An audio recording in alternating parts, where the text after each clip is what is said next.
આપણે એની એક પ્રવૃત્તિ જોઈએ. પ્રીતિ છે ને એ માતાજીની ખૂબ સેવા કરે. માતાજીને પ્રસન્ન થાય. જો માતાજી પ્રસન્ન થાય તો અહીંયા પ્રિયાંશી છે ને એનો માતાજી આવશે. જ્યારે પ્રીતિ છે ને એ ખૂબ સાચા ભાવથી પ્રિયાંશીમાં માતાનો અંશ રહેલો છે એવું માનીને એની સેવા કરશે. બરાબર? હવે આપણે પ્રિયાંશી પાસે પ્રીતિ પાસે માતાજીની સેવા કરવાની. પ્રીતિ માતાજીના ચરણ ધોવાના છે.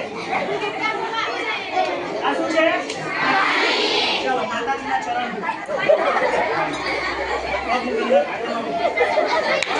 બતાવો. તમે બેસીને જોશો બધું દેખાશે.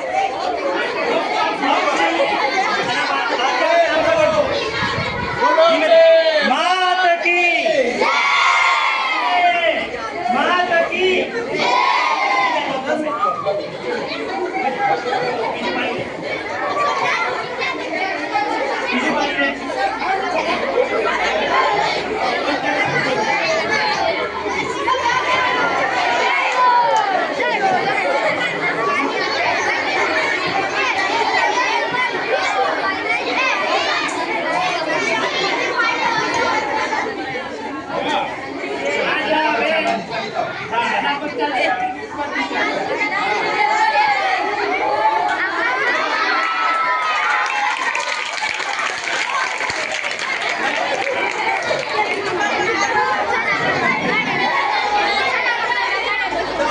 ચાલો બેસી જાઓ હવે.